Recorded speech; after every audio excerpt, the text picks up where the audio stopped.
Om Namo Bhagavate Vasudevaya. Om Namo Bhagavate Vasudevaya. Narayanam Namaskritya Naram Chaiva Narottamam Devim Saraswatim Vyasam Tato Jayamudhiraye Nashna Prayeshu Abhadreshu Nityam Bhagavata Sevaya Bhagavati Uttama Shloke Bhaktir Bhavati Naishtiki. Reading from Srimad Bhagavatam, Canto 10, Chapter 6, entitled The Killing of the Demon Putana, Text 11. Sa Muncha Muncha Alam Iti Prabhashini. Sa Muncha Munchalam Iti Prabhashini.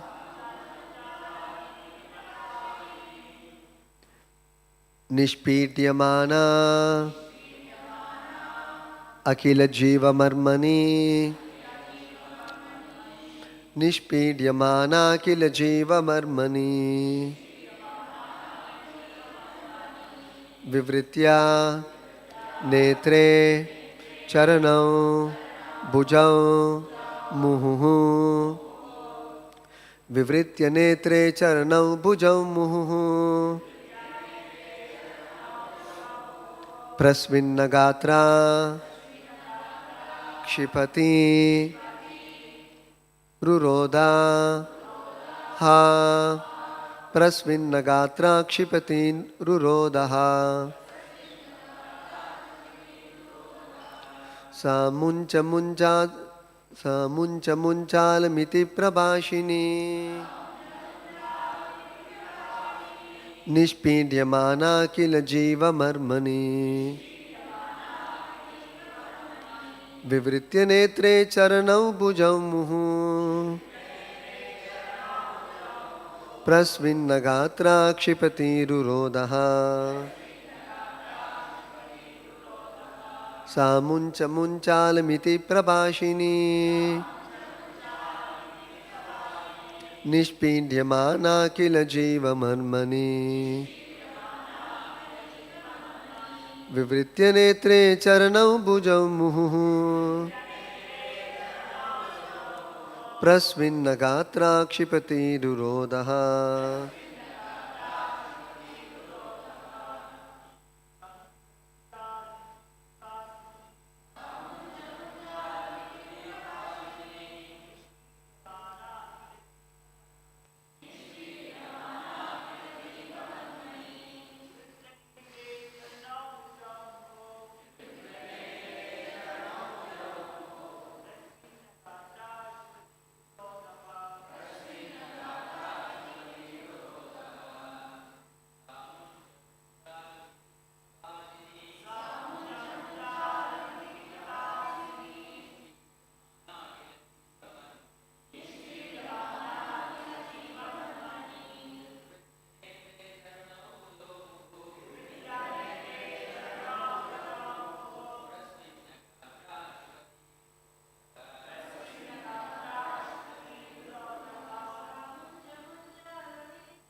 Sa She Putana Rakshasi. Muncha Give up. Muncha Give up. Alam Suck my breast no longer. Iti Thus Prabhashini Crying. Nishpidyamana Being pressed severely. Akila Jiva Marmani. In every center of her vitality. Vivritya, opening wide. Netre, her two eyes. Charanam, two legs. Bhujam, two hands. Muhuhu, again and again. Prasvinnagatra, with her body perspiring. Kshipati, throwing. Ruroda, cried severely. Ha, indeed. Translation and purport by His Divine Grace, Srila Bhajcharana Aravinda Bhakti Vedanta Swami Srila Prabhupada Ki Jai. Translation. Unbearably pressed in every vital point, the demon Putana began to cry, "Please leave me, leave me. Suck my breast no longer." Perspiring, her eyes wide open, and her arms and legs flailing, she cried very loudly again and again. I'll repeat the translation. Unbearably pressed in every vital point, the demon Putana began to cry, "Please leave me, leave me. Suck my breast no longer."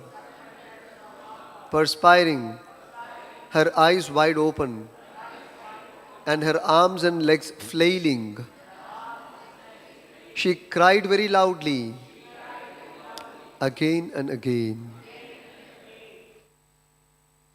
Purport.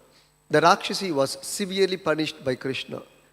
She threw her arms and legs about, and Krishna also began to kick her with his legs to punish her properly for her mischievous activities. Thus ends the Bhaktivinoda purport and translation to Canto 10, Chapter 6, text number 11 of Srimad Bhagavatam. Om Ajnana Timirandasya Jnananjana Shalakaya Chakshurunmilitam Yena Tasmai Shri Gurave Namaha. Namo Vishnu Padaya Krishna Preshtaya Bhutale Srimate Bhakti Vedanta Swami Niti Namine. Namaste Saraswate Deve Gauravani Pracharine Nirvisesha Shunyavadi Paschati Deshatarine. Jai Shri Krishna Chaitanya Prabhu Nityananda Shri Advaita Gadadara Shri Vasadi Gaura Bhakta Vrinda. Hare Krishna Krishna Krishna Hare Hare, Hare Rama Rama Rama Hare Hare.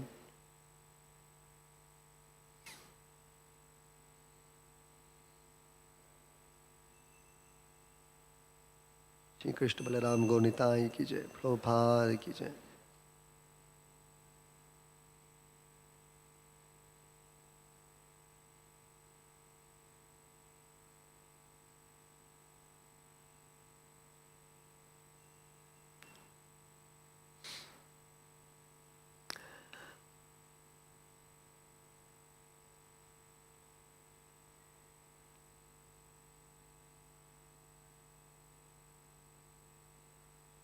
So here it is described by Shukadeva Goswami about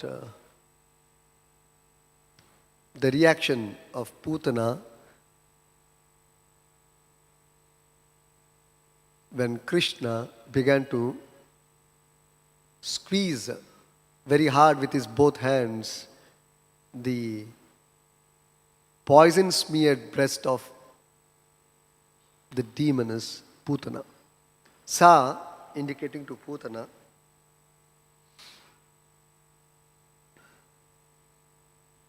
Prabhashini. Putana was seen crying. Why was she crying? Because Akila Jiva Marmani, unbearably being pressed in every vital point in her body, Nishpidyamana, she was feeling terrible pain, being pressed very severely. Nishpidyamana, being pressed very severely in every vital point in her body. She could not bear that anymore. Therefore, Alam, she is telling Krishna, don't suck my breast any longer. Muncha, muncha, leave me, leave me. Iti. Thus she was actually petitioning Krishna, you kindly leave me.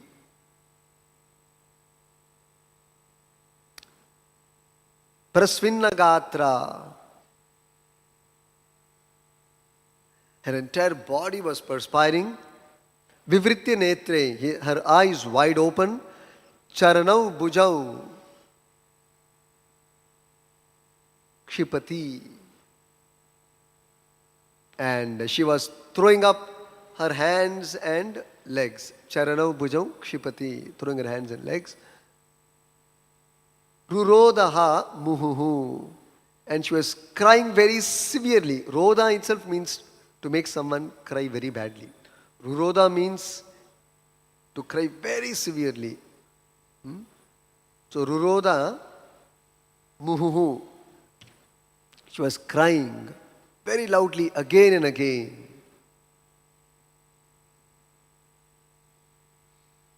So being pressed in every vital point and therefore undergoing unbearable pain, the demon Putana finally, she somehow wanted to get rid of Krishna and she began to cry to baby Krishna, leave me, leave me. Do not suck my breast any longer.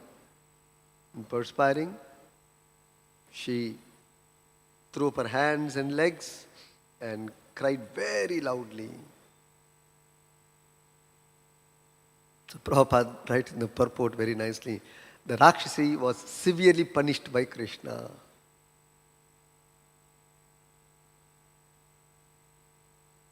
So it may be surprising that Putana came to feed baby Krishna out of motherly affection. Then why did she think of smearing poison and coming to Krishna's home and to kill Krishna? When somebody wants to feed milk to a baby, contrastingly, why would somebody want the child to die? So, why did Putana suddenly decide to kill Krishna? How she had these contrasting natures. So that is described in the Garga Samhita. It is described that this Putana was Bali Maharaj's daughter in her previous life. And when Vamana Deva came to the assembly of Bali Maharaj, it is described in the 8th canto about the appearance of Lord Vamana. How beautiful he was, so attractive he was.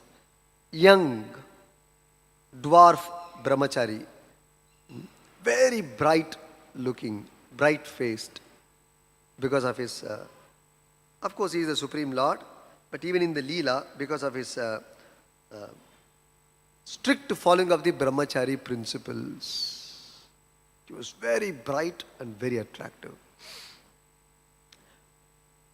And very dazzling. There is transcendental brilliance emanating from Vamana's body, which lit the entire assembly, so much so that everybody in the assembly could recognize a very special personality has come. Bali Maharaj immediately recognized him as the Supreme Lord himself, being a devotee. Because only devotees can detect the presence of the Lord. Non-devotees cannot. Even if the Lord appears in front of us, non-devotees cannot detect the Supreme Lord. Only devotees can detect the Supreme Lord. Same thing with the deity also. When the non-devotees come, they cannot detect the presence of the Lord. Only devotees, premanjana churita bhakti vilochanana. Devotees can see the Lord within their heart and even outside in the form of the deity. For that matter, the devotee of the Lord can see Krishna everywhere. Yara Jangama Deke, Na Deke Tara Murti. It is described in the Chaitanya Charitamrita. The devotee can see the presence of the Lord everywhere. That is the portion of the devotee. And the non-devotee is not able to see the Lord anywhere. And the devotee is seeing the Lord everywhere. This is the difference between devotee and non-devotee. So,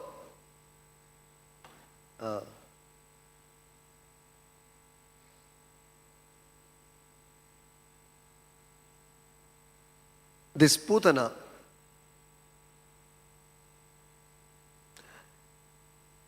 Bali Maharaj's daughter in the previous life, seeing Vamana, she became very attracted with motherly affection.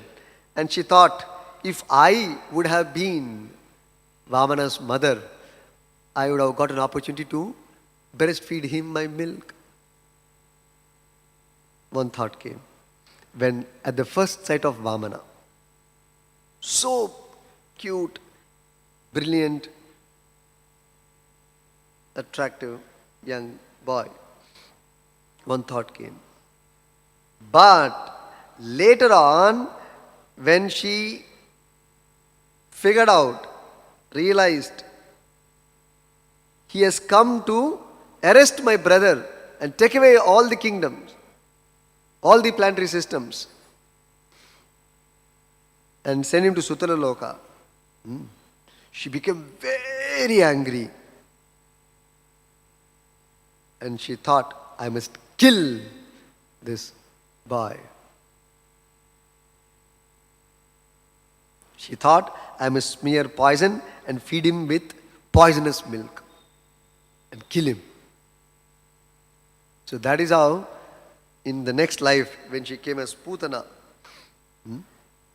she wanted to feed Krishna with her milk, but she wanted to kill Krishna.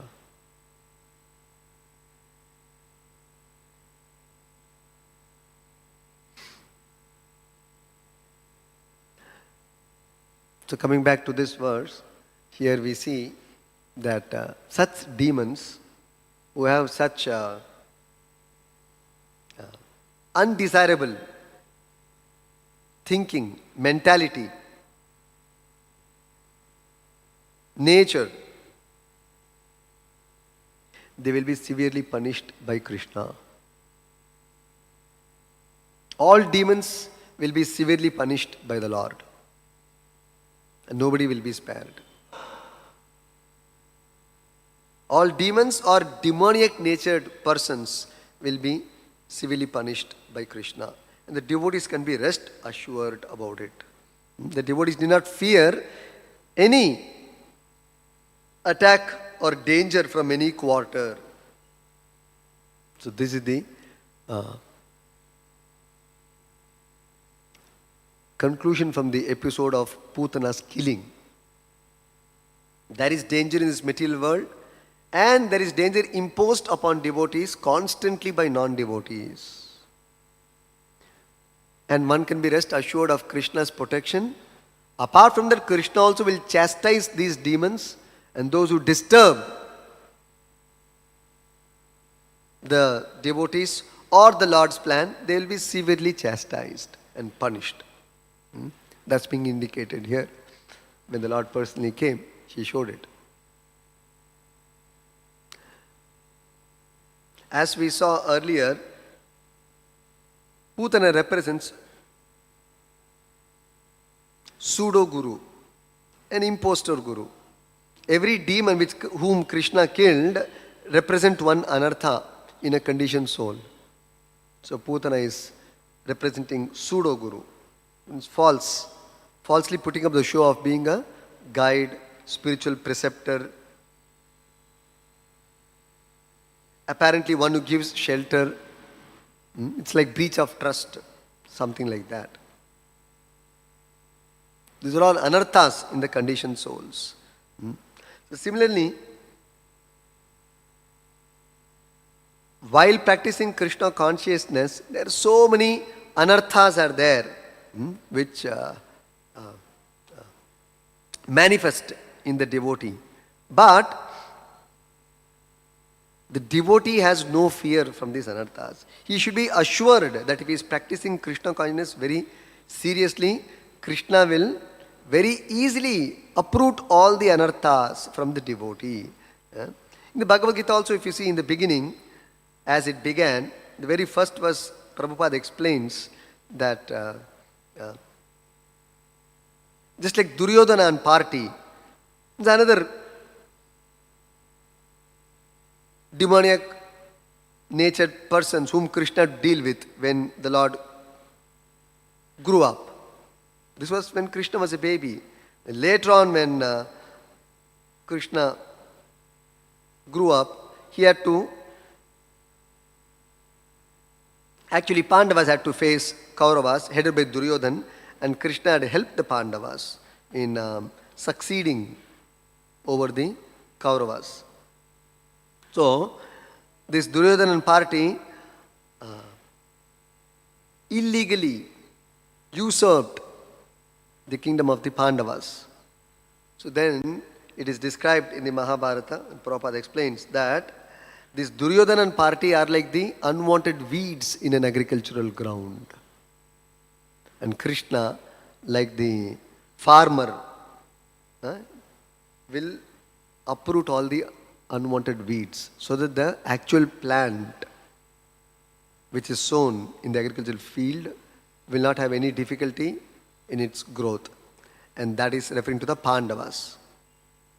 So the devotees are like the Pandavas, or in other words, the good plants and the trees which are giving fruits and flowers. In other words, who are doing beneficial work to the society. And Duryodhana and party are like the unnecessary weeds. So similarly, in the society also there are unwanted elements who do not want the Krishna consciousness movement to progress, or do not want Krishna consciousness in the society. They are like the unnecessary weeds. So Krishna will weed them out. Similarly, in a devotee's life also, while practicing Krishna consciousness, there could be anarthas. And one can be rest assured, as Krishna is expert in uprooting all the weeds. Similarly, Krishna also is expert in removing the anarthas in the devotees, so that one can progress in Krishna consciousness without difficulty. So sometimes devotees become disturbed with anarthas, some bad habits, bad thoughts, so many. Because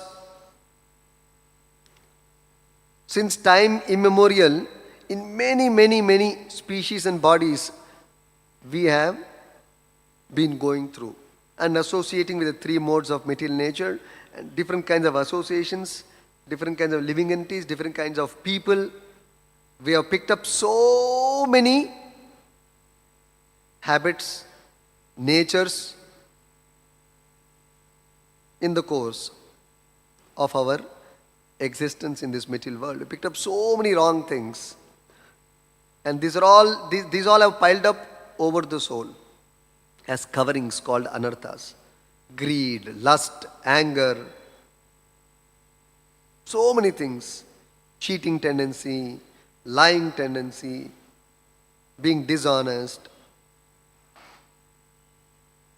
illusion, delusion, being possessive, lording over. So many natures we have picked up. Of course, lording over nature is the primary anartha. So many things have piled up upon the soul and is disturbing our Krishna consciousness. Just like when the weeds are growing too much, the main plant's growth is stunted. Of course, Chaitanya Prabhu explains what are these weeds in devotional service. In Chaitanya Charitamrita it is nicely explained. He discusses 6 primary weeds, and then after that he says, actually the weeds are unlimited. The weeds are unlimited, he says. Which makes the Bhakti Lata become stunted in her growth. So primarily he lists about 6 of them. Labha, puja, pratishta, kutinati, jiva, himsa, nishiddachar. They are the 6 anarthas. Labha means profit, material profit.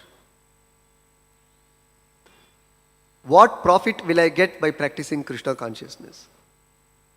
What gain is there in chanting, in reading, in spiritual life, in Krishna consciousness? What am I getting from Krishna consciousness? Most people practice religion from this perspective. I didn't get any benefit. Sometimes they say, no, yeah, I chanted actually, but nothing happened in my life. No major changes, material changes. They want the material fortunes to change by practicing Krishna consciousness, like that. And then they think if the material fortune does not change, it is actually waste of time. It is not working. So they will switch over to some other mantra, some other god. Okay, anyway, Hare Krishna is not very useful. Like that. So it's called labha. Or what facility I am getting or I got. Because materially always there is a remuneration. For the quantum of work, I should get this much in return. But spiritually somebody may think, okay, so much I have done in Krishna kindness, but what is the reciprocation? So sometimes even, justifiably one may consider that. I'm only asking this much I have done, what I am getting. I'm not asking anything extra. I'm not greedy. I don't want more, but I have done this much, what I am getting. So that is not pure devotional service standard.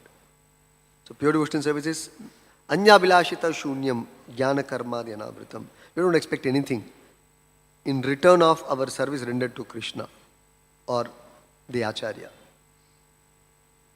So that is, anyway, that is labha. It's an anartha. It comes. Then puja means adoration. That we want to be, appreciated. That is puja. To be talked about by others. See, he has done a good job. He has done very nice. So he wants that glorification. Puja. Pratishta means exclusive recognition. All are nice devotees, but he is exceptionally good. Exceptionally good he is. Best devotee. Best singer. Best cook. Best servant of Krishna. Somebody will say, no, I don't want to hear all these things. Listen, so he is the best servant. So that he wants to hear. The best servant of Krishna. Everybody is nice, but he is something special, Prabhu. He is something special, Prabhu. That's called distinction. Distinction. Pratishta. Distinction. Labha, puja, pratishta. Kutinati means diplomacy. Masking. Inside his heart he is brewing something, but externally he is acting as a devotee, chanting. Because he knows, devotee community means you should have a japamala, hang around with a japa bag. You should be putting tilak, kantimala. Then people in this community will recognize. Different communities are there. But in this community, it is all devotees. So therefore, if I move like a devotee, I can get a lot of things. So, actually, he is not chanting with heart. He is not putting tilaka out of devotion. It's a social status in the devotee community. So they will wear dhoti, they will wear tilak. It's called kutinati. It's an anartha. Jiva himsa means causing pain to others in the course of one's devotional service. I am doing service.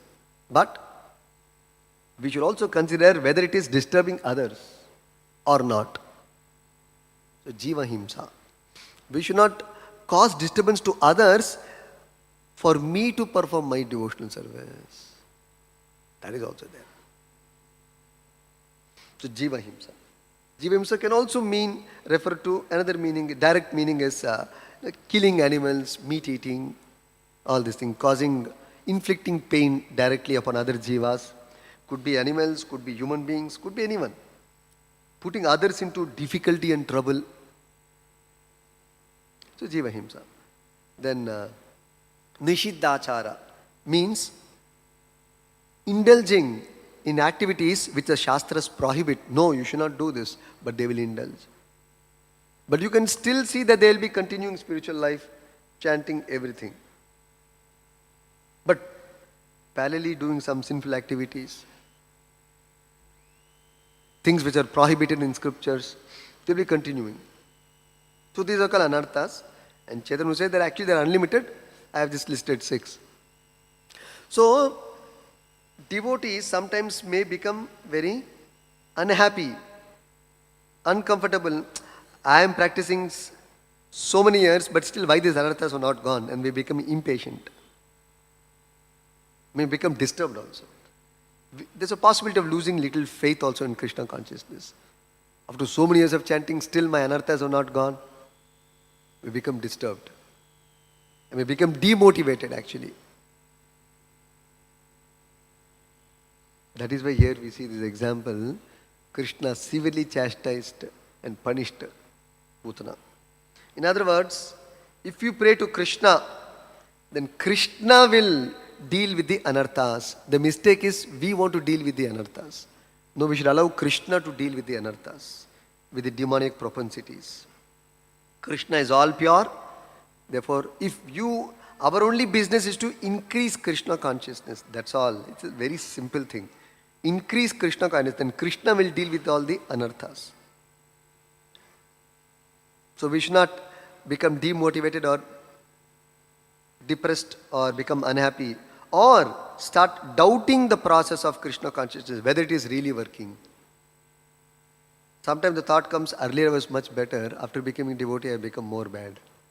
More bad thoughts are coming. Earlier I didn't have such kind of crazy thoughts. Now I'm having more crazy thoughts also. Why? So sometimes devotees decide therefore to stop chanting, stop coming to temple, stop Krishna consciousness, because they think as karmi I am much better than being a devotee. Devotees sometimes having such bad thoughts and negative things coming in my head. And so many bad qualities are piling up, and I was not so bad earlier. I'm seeing so many bad habits I've picked up and I don't know how to handle. It is not going. No control. I don't have any control. So become very morose. Actually somebody is feeling bad, morose. At least these thoughts are crossing his mind. He is becoming uncomfortable, demotivated. Actually it's a good sign. That means Krishna kindness is working in him. It is working in him. And how do you say that? That means he is progressing. Oh, Anartha is increasing, you are progressing Krishna consciousness? Yes, you are progressing. Because you are chanting and it's a bona fide process, that is why Anarthas are showing up. So the example is given. Sometimes while making sugar from sugar cane, sugar is an end product. So sugar comes from sugar cane actually. So if you see anywhere the process of taking out sugar from the sugar cane, how does it happen? So they pass it through a machine and they squeeze out the juice. And after that the sugar cane juice is boiled in a big pan or a big container. And when the boiling of sugar cane juice happens, froth gets collected to the top. So you remove the froth and throw it. Froth means actually all the bad materials in the sugar cane. They all get consolidated and they become froth. You just throw it out. Again, as you continue boiling, again the froth will again come up. Again you have to throw that froth out. separate the froth. And like that you repeat this, and this process goes on and on and on and on and on. So till it becomes jaggery or sugar, this froth keeps on coming, and you have to keep on separating the froth from the good sugarcane juice. Then you get the actual jaggery or the sugar later on. So, but if the boiling doesn't happen, then there is no froth formation at all. But the froth is within the juice. So unless you boil it, the froth doesn't get separated out. So similarly, when the spirit soul, who is actually pure, because he is part and parcel of Krishna, but when he comes to this material world, he acquires a lot of anarthas, material contamination, kama, krodha, lobha, moha, mada, matsarya, also contaminations. Apart from that, labha, puja, pratishtha, all these things.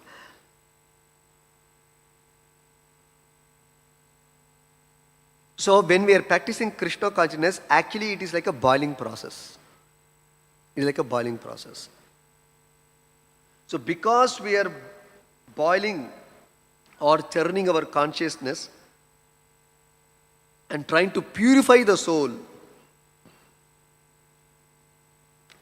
and this method of chanting Hare Krishna or Bhakti process as practiced by the devotees and as given by Chaitanya Mahaprabhu, because it is a bona fide process, the froth of anarthas are actually coming out from the soul. So when it comes out, what you should do? When the froth forms on the top, what you should do? Why should you get scared? You should just actually take one spout or a spoon and throw off the froth. Very simple. Similarly, when this froth like anarthas surface in the consciousness, you just neglect. Neglecting is like throwing away the froth. Just neglect. Don't act upon it.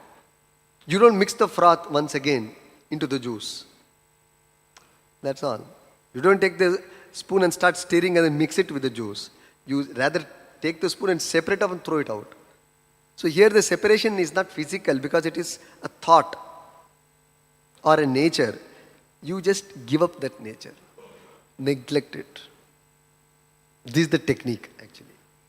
You neglect, don't act on it. Don't act on it. That's all. It will die. It will go away. It will disappear. It will go away. Again, by churning or chanting. Churning is actually chanting. So more you chant strongly, you will see more nonsense things come up in the surface of your consciousness. The only thing you should do is just neglect. It is just appearing like a scene, it will move away, like a passing phase. But if you stop and watch and observe and participate, then you are party to it. So we should not act. Just let it go. Mind, thoughts, they just keep coming, going. So just let it pass away. That's all. This is the technique to be practiced. So sometimes you may wonder, but more bad thoughts are coming. Yeah, because more churning is happening. And it can also mean like this. Because sometimes some devotees become very, very disturbed. Terrible it is. I'm so bad. Like that. Actually what is happening is, it may not be of this janmas. What Krishna is doing is, he is piling up and consolidating all the many, many, many lives anarthas. Lust, greed, all these things. Infatuation, so many things. And collecting all of them together. And bringing it so that you can finish off one shot and in one lifetime go back to Godhead. So, many, many lifetimes anarthas are also shooting up because of chanting. Otherwise, they will all remain dormant and mixed up with the liquid of sugarcane, we will not even identify. So the karma, jnana, yoga, margas are not very effective in separating these anarthas. Impossible. Only pure bhakti has the potency to separate these anarthas. Therefore, actually, instead of becoming disturbed, you should be very happy. Just like froth is there. Are you unhappy or happy? You should be happy. Okay, the process is happening. I'm going to get jaggery or sugar very soon. Just throw it out. Similarly, one should be very happy when the anarthas surface. Okay, now it has surfaced. At least it has shown up its face. Because till it shows up, what is there also I don't know. No? What is anartha also I don't know. But when it shows up, you just neglect. Don't act. Don't promote. You don't market it. Don't be party to it. Just neglect. So in that way you remain purified. So this is the process of anartha nivritti. But this happens by bhajana kriya and sadhu sangha. Sadhu sangha and bhajana kriya. By association with devotees who will engage us in devotional service. Otherwise, these anarthas will not get separated. It will be part of our personality, mixed up with the soul's pure consciousness. We will not be able to separate it. So, one place in Bombay, a very nice instance which took place, some issues were there. And then one devotee writes to Prabhupada. Prabhupada looks like there's no much changes. Lot of problems are there, like that he was writing to Prabhupada. No change in consciousness, this, that and all. Prabhupada said, are you doubting Lord Chaitanya's process? This is the line he wrote. Are you doubting Lord Chaitanya's process? Immediately that devotee was reaffirmed of chanting and he took it up very nicely, very seriously. And he encouraged other devotees also. So we should also know that Krishna is expert in killing demons. Krishna's speciality, expertise, is in killing demons. One of the expertise. Krishna is expert in everything. One such expertise or expertness is in killing demons or demoniac tendencies, demoniac qualities in an individual. That we should know. So Krishna, in order to instill faith, he personally came and showed all his life, right from his appearance till the end, continuously he was fighting different demons and killing them. But in every episode, Krishna had come out successful. There was no one instance where Krishna was defeated. There was no one instance. So this proves to say, this proves the point that God is ever successful. There is no power above God. So he can kill all the demons. He is expert in killing demons. That's why the Bhagavad Gita, if you see, Krishna is addressed particularly in this way. Madhusudana, Arisudana, Keshava. All these names indicate Krishna's expertise in killing demons. In fact, it is described in Bhagavatam, for Krishna, killing demons was like a sport. So for us, it's like so much fear, isn't it? But for Krishna, it was like a sport. He would enjoy every day. Oh, tomorrow what demon? Just like tomorrow what game we talk. Tomorrow what is the next game we are planning? For Krishna, tomorrow which demon? So for Krishna, it's like a plaything actually. So for you, it may be very difficult. But Krishna is a plaything. That's why Prabhupada gives an example. Just like suppose you go to a big man's house. It will be a big dog. It will be a big dog. Say Alsatian dog. Very ferocious, huh? Very ferocious. They will just, attack and tear our flesh on spot and eat raw flesh. It's very dangerous Alsatian dogs. There are some more dogs like that. Very dangerous species. If they are, so we have to be very careful. But for you it may be a big danger, but for the master it is nothing. Hey Tommy, sit. And small, with his finger he'll indicate like that's all. That ferocious dog. Sometimes you can see some saliva also sticking, no? That means actually is ready to pounce and then attack us. Actually, the master says, Just sit down, keep quiet, and go into the kennel, you'll quietly walk and go off.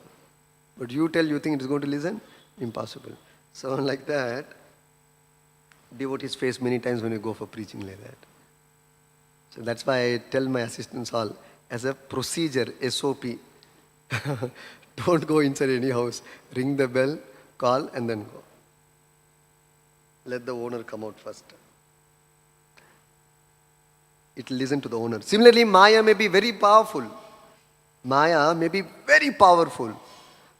may be very powerful. You cannot handle. Krishna, we have to allow Krishna to handle. For Krishna, it is a plaything. Actually, if you think little more, not even special intelligence, common sense if you use, Krishna can create the whole universe and even destroy it both at will. Entire universe. Universe means all material elements, and Krishna also is sending all the jivas into this material world and giving them a material body. And we also see, birth and death, a continuous chain of events going on unlimitedly. Every moment birth is happening, death is happening. Birth is happening, destruction is happening. Every moment. What is the difficulty for Krishna to kill a small demon like Putana or Kamsa? Insignificant jiva.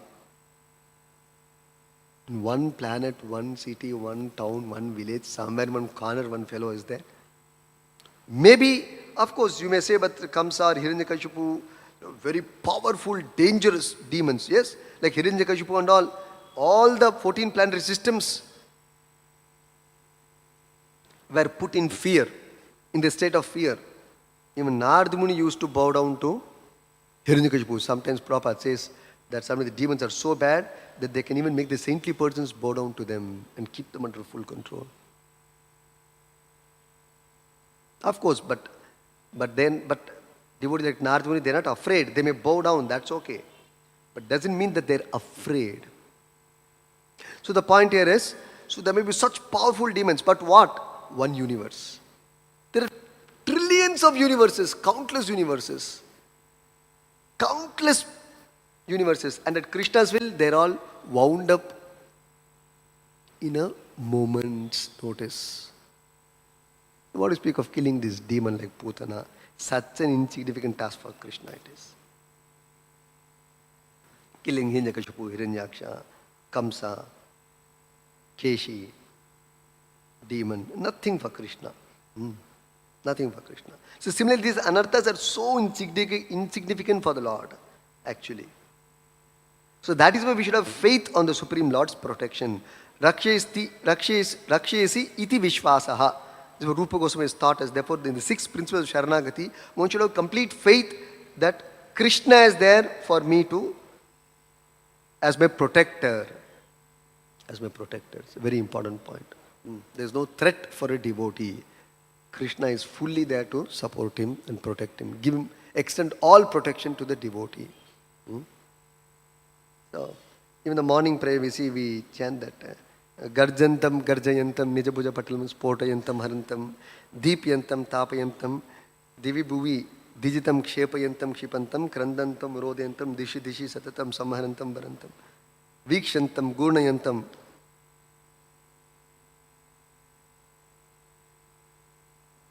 So like that the prayer goes on. Basically, it's interesting to know the interesting thing in that prayer is Karanikarashate Divya Simham Namami. Interesting thing is, Narsimha is fighting the demons, killing them, roaring, causing fear, tremor, threaten them. Sometimes when the Lord roars, or even the conch shell blowing, it is said the demons, wives, if they're pregnant, they will undergo miscarriage. All that is there like that. So many things happen, we don't know subtle things, what are all happening. But everything is happening, working, Krishna kindness is working. So then it is all, this prayer also interesting, it says Narsimha is searching out hiding demons and bringing them out and then killing them also. Hideouts it is called. The Pahalgam or also we saw what all could be the hideouts. Sometimes a video for protection. You know how a house can be a hideout. One sump can be a hideout for a terrorist. All that something they were describing. Anyway, there's so many hideout. Narasimha goes there, searches, and pulls them out and rips them apart. Like that, the Lord can search out our anarthas and actually melt them off. Lord is very powerful. For him, it is a very insignificant task. For us, it may be like a mountain, but for the Lord, it's very insignificant. Therefore, Krishna says in Bhagavad Gita, you take my shelter. If you take my shelter, I will extend all protection. Your job becomes easy. You cannot handle, I will handle. Like that.